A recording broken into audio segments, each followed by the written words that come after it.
જય માતાજી. ટોપિક રાજકારણ. મને મારા મિત્રએ એક દી એવું પૂછ્યું કે હે કૃષ્ણા, તને કે ફિલ્મ નાયકના હીરો અનિલ કપૂરની જેમ કોઈ એક દિવસ માટે સીએમ અથવા તો પીએમ બનાવે તો તું હું બદલાવી છે? મેં કીધું એલા ભલામણા, મને પ્રથમ પહેલાં તો રાજકારણ મારી સમજની બહારની વસ્તુ છે, એમાં મને કંઈ ટપ્પો પડે નહીં. અને મારા જેવી ગામડા ગામની છ ભણેલી લેડીઝને કોઈ રાજકારણ પીએમ કે સીએમ હું કેમ બનાવે?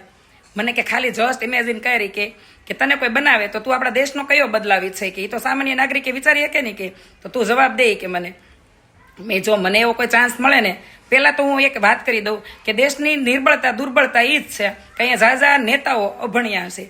મારું પહેલેથી એવું માનવું છે કે ભણેલો ને સાથે ગણેલો એવો નેતા હોવો જોઈએ. ખાલી ભણેલોય કોઈ કામનો નહીં અને હાવ ગણેલોય કોઈ કામનો નહીં. સમય પ્રમાણે અત્યારના વર્તમાન સમયને ધ્યાનમાં રાખીને ભણેલા સાથે ગણેલો નેતા જ્યારે સત્તા ઉપર આવે ને ત્યારે દેશની પ્રગતિ મનાય. અને એની અંદર જો ભ્રષ્ટાચારના વિચારો ન આવે તો પણ મેં એને એવો જવાબ દીધો કે કદાચ હું એક દિવસ પૂરતી પીએમ સીએમ બનું તો પહેલો બદલાવ તો એ લાવું કે દેશના દરેક મંદિરોમાંથી તિજોરી હટાવી દો. દરેક મંદિરોમાંથી તિજોરી હટાવી દો અને ભુવાઓ, ધૂતારાઓ, પાખંડીઓ, ખોટા બોલેલા આ બધાને એક્સપોઝ કરીને લાલ વાહ કરાવી દો. અને આ બધું ભારત દેશમાંથી બંધ કરાવું. કે કેમ એવું? મેં તને ખબર છે, આવનારી નવી પેઢીને એના માતા પિતા તો એના સંઘર્ષની કહાની કહી અને એના જીવનના અનુભવો કહી અને સારા સંસ્કારો આપીને મોટા કરી જ રહ્યા છે. પણ જે માહોલ બહાર જઈને બગડે છે ને એ આ બધાય છે. દેશની નવી યુવા જનતાને ગલત રસ્તે દોરવાનું જે કામ કરી રહ્યા છે ને, ભગવાનની આડમાં, ધર્મની આડમાં, રાષ્ટ્રની નીવ જે મજબૂત કરવાને બદલે ખોખલી કરી રહ્યા છે ને, એ બધા આ લોકો છે. મને કે કૃષ્ણા, ગજબ તારું માઇન્ડ છે. મેં માઇન્ડ સારું છે પણ મારી પાસે બીજું કોઈ અનુભવ નથી. અને અહીંયા પાછી એક સોખવટ કરી દઉં છું કે રાજકારણમાં મને પહેલાંય કોઈ રસ નહોતો ને અત્યારે કોઈ રસ નથી, એટલા માટે મેં આ વાત નથી કરી.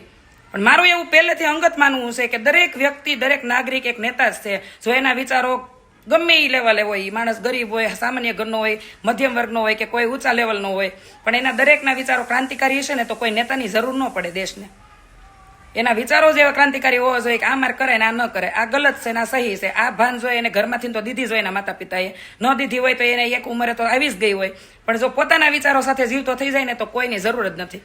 અને હું તો ત્યાં સુધી કહું છું કે કૃષ્ણને હંમેશા યાદ કરો અને અનુસરવો. પણ જો તમારા માતા પિતાએ કૃષ્ણ ભગવાનના માતા પિતાની જેમ જ સંઘર્ષ કરેલો છે તો કૃષ્ણ ભગવાનને અનુસરવાની જરૂર નથી. તમારા માતા પિતાને જ અનુસરો. એણે જીવનમાં સંઘર્ષો કર્યા છે તો એ જ રાહ ઉપર હાલો.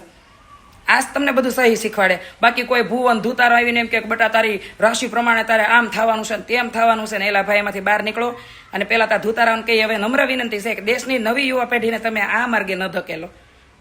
કારણ કે ખાલી ભણી જ ગયા છે, એની પાસે જો ગણતરનું જ્ઞાન કાઠિયાવાડમાં રહીને મોટા થયા હોત ને આવ્યું